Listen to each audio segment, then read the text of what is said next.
सनातन हिंदू धर्म में तुलसीदास बाबा ने 5 रत्न कहे हैं। तुलसीदास बाबा 5 रत्नों का वर्णन करते हैं कि 5 रत्न अपनी जिंदगी में होना चाहिए। जितने भी भाई बहन आस्था चैनल के माध्यम से कथा सुन रहे हैं, फेसबुक यूट्यूब के माध्यम से कथा सुन रहे हैं, या इस पावन प्रांगण में बैठकर कथा सुन रहे हैं, वो भी इन 5 रत्नों का स्मरण रखें। तुलसीदास जी कहते हैं ये 5 रत्न जिसके पास में होते हैं वो जिंदगी में कभी दुख को नहीं पाता। पहला, संत का मिलन, गुरु का मिलन, संत का मिलन, तपस्वी का मिलन, कोई भगवान का अविरल भक्त हो उसका मिलन।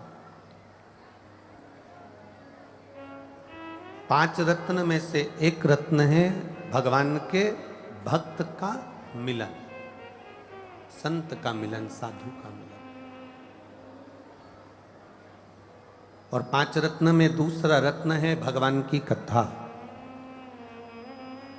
चाहे तुम राम जी की कथा सुनो, चाहे तुम शिव जी की कथा सुनो, चाहे तुम कृष्ण की कथा सुनो, अगर आप भगवान की कथा में रमे हुए हो, शिव कथा में रमे हुए हो, तो समझ लेना 5 रत्न में से एक रत्न आपके पास में है, हरि की कथा, प्रभु की कथा, भगवान की कथा। एक रत्न तुम्हारे पास है। थोड़ा प्रेशर बढ़ा। 5 रत्न में से दूसरा जो रत्न है वो है हरि कथा, प्रभु की कथा। और शिव महापुराण की कथा कहती है तीसरे नंबर का जो रत्न है वो है दया करना। एक करुणा करना, दया करना। दया ये नहीं कि परिवार वालों पर कर रहे हो तो बाहर वाले पर ना करो, बाहर वाले पर कर रहे हो तो परिवार वाले पर ना करो, ऐसा नहीं है। दया ये नहीं देखी जाती कि ये घर का है कि बाहर का है। दया तो दया होती है, करुणा तो करुणा होती है। 5 रत्न में से ये तीसरा रत्न है दया, और चौथा रत्न है हमारा धर्म। जिस सनातन धर्म में हम रह रहे हैं, उस धर्म में हम क्या अच्छा कर जाएं, उस धर्म में हम क्या अच्छा कर सकते हैं और क्या अच्छा कर दें, ये धर्म की रक्षा कैसे हो सके। हम लोग अपनी अपनी भाषाओं में कहते हैं धर्म की जय हो, अधर्म का नाश हो, प्राणियों में और विश्व का कल्याण। अर्थात धर्म की रक्षा की बात भी अगर कोई करे तो समझ लो कि वो 5 रत्न में से एक रत्न है हमारा। और 5वें नंबर का रत्न है उपकार कर देना।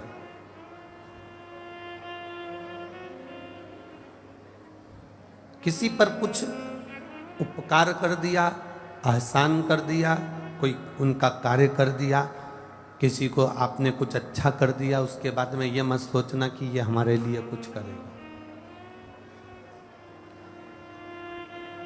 आप किसी को पानी पिला दो, आप किसी को भोजन करा दो, तो भोजन कराने के बाद में तुम ये विचार मत करना कि हम जब इसके घर जाएंगे तो ये हमको भोजन कराएगा, हम जब इसके घर जाएंगे तो हमको पानी पिलाएगा। ना ना ना, आप तो अपना कर्म करते चलो, अपने कार्य में तल्लीन बनते चलो, आगे उसकी मर्जी है वो आपको कहाँ ले जाकर छोड़ता है।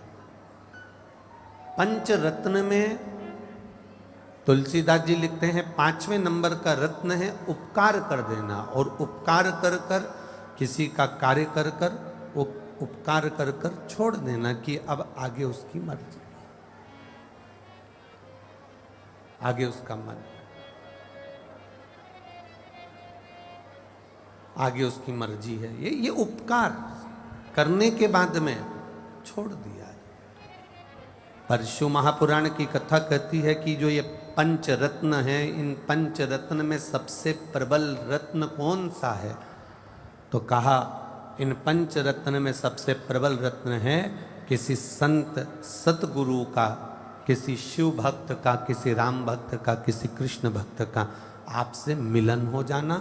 और दूसरा रत्न भारी है भगवान शंकर की कथा को श्रवण कर लेना, भगवान की भक्ति को श्रवण कर लेना। ये बहुत कठिन है। और तेरी कृपा बिना न हिले एक भी अणु, लेते हैं श्वास तेरी कृपा से करूं बखान क्या करूं मैं राखों के ढेर का, चपटी बबूत में खजाना कुबेर का। हे गंगाधार मुक्ति द्वार ओंकार तू, भोले ओंकार तू, आयो शरण तिहारी शंभु तार तार तू। शिव कथा कहती है, भगवान शंकर का संवाद कहता है, परिवार को पालो, कुटुंब में रहो, पत्नी बच्चों के लिए उनकी इच्छा पूर्ण करो, मना नहीं है। हम आपको अगर बोल दें कि आप अपने बच्चों को ना पालो या अपनी पत्नी और परिवार के जो भी कार्य हैं वो ना करो, तो ऐसा नहीं हो सकता। परिवार में रहो, अपने पत्नी के, अपने बच्चों के, अपने माता पिता के, अपने कुटुंब की जो इच्छाएं हैं वो पूर्ण करो। कोई तुमसे कहे कि मुझे ये ला कर दो तो आपको ला कर देना है। कोई कहे आपको, आपका परिवार का व्यक्ति कि मुझे ये चाहिए, आपको देना है, मना नहीं। परिवार, कुटुंब, पत्नी, बच्चे, इन सबकी इच्छाएं पूरी करना है आपको। पर शिव महापुराण की कथा कहती है, इनकी इच्छा पूरी करने में, इनके मन के मनोरथ को पूर्ण करने में, इनकी इच्छाओं को पूर्ण करने में कोई ऐसा काम आप अपने हाथों से मत कर जाना, ऐसा काम अपने जिंदगी में मत कर जाना कि इनकी तो इच्छा पूरी हो जाए पर आपकी जिंदगी नरक हो जाए। ऐसा कार्य अपने जीवन में कर मत जाए।